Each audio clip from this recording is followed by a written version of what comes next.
Welcome back to First Take. The Eagles were a Saquon Barkley drop away from being 2-0, but the defense could not stop Kirk Cousins and the Falcons on a game-winning drive to end the game. Now, Philly must find a way to slow down the hottest offense in the league when they face off against the Saints on the road this weekend. We got Jason McCourty joining Dan and Stephen A. and Mina on this conversation. Dan, I'm going to start with you.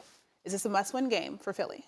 It's a must-win game when it comes to their locker room and the perception and the noise around the football team. It's not a must-win in regards to, oh my gosh, if they win it, the chances of them making the playoffs or whatnot. But there's noise around this football team and how that game ended and the locker room and really like their belief in their coach, no matter what is said publicly, okay? They got to go find a way to win this football game. I think it's a huge challenge for the Philadelphia Eagles.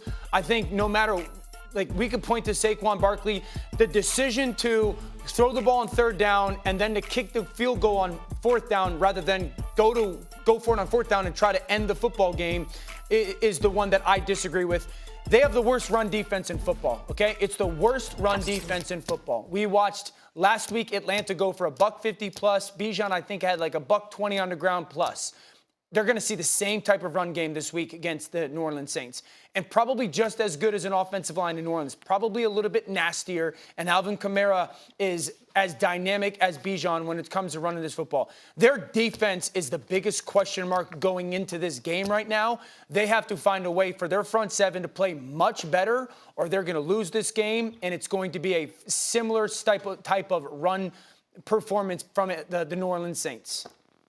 I'm looking at this, and I agree. I think it's a must-win for Nick Sirianni. And you just mentioned the noise around this team. Last year when adversity hit this team, they were 10-1, and then they just went on a downward spiral. So everything that happened in this last game with the way it ended with the Atlanta Falcons, I think not only is the team, but the city of Philadelphia is looking to Nick Sirianni like, what are you going to do about it? Because in the offseason, they took a while to even announce that Sirianni is going to continue to be the head coach of this football team. So he goes out and he gets a new offensive coordinator in Kellen Moore, who dials up a good 3rd-and-3 play to get a first down. He goes out and gets Vic Fangio to shore up this defense. Dan, you just said the worst defense against the run. They were terrible last year. So you made the corrections and you brought what you said was the solution. If it's not working out and we're still questioning the decisions that Sirianni is making, then I look at this as a must-win for his sake, because it was last year against Seattle in the 2-minute drill, Jalen Hurts and A.J. Brown decided in the midst of it to call their own number because they felt they knew better than the coaches to go out there and win the game. I think what we're seeing is that the defensive issues last year weren't just about coaching, they were personnel related, and they do not appear to be fixed. This defense cannot stop the run, they miss tackles, they also can't get pressure, and that's actually gotten worse from last season. My feeling about this game and whether it's must win, look, the NFC East, you probably don't need to win, 11 plus games to win, so it's not out of the question even if they drop to 1-3. But it can't look as bad as I fear it will on defense. This Saints offense, everything they do, that physical run game with the fullback on the field, the play action pass built on top of that, it's such a mismatch for what we have seen from this version of the Philadelphia Eagles. If they get blown out on that side of the ball, maybe they're not out of the race in the NFC East, but it's going to feel like they're not a true threat. They have to improve on defense very quickly. Let me say this to y'all. I totally agree with you about Nick Sirianni because the city lost faith in him. You're listening to somebody right now that worked in Philadelphia for 17 years. As a reporter, as a beat writer, ultimately as a columnist for the Philadelphia Inquirer. I know this city like the back of my hand, and I'm telling you, the noise that's going to elevate in Nick Sirianni's direction, if they go out there and they look bad this weekend, is going to be very palpable. It's going to be something that he cannot ignore and the city can't ignore.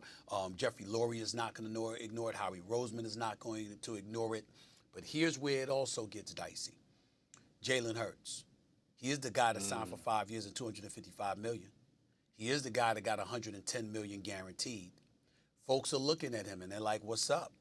What you going to do? By the way, the first dude with a no-trade clause in the franchise's history. Let's not forget that as well.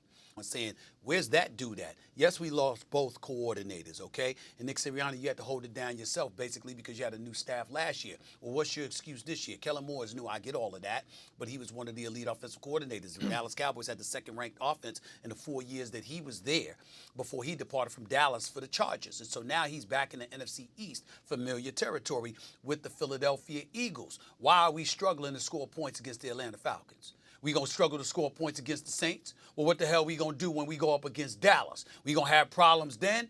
Yeah. These are the kind of questions they're going to ask, and they got to damn well make sure they answer them, because if they don't, heads eventually will roll. We've seen the Eagles do this before, and by the way, when heads roll, it's usually for the right reasons. They usually know what they're doing. Example, Chip Kelly. They ran it well. Stephen A. Philly ran it well. Mina, J-Mac, you know this. My biggest concern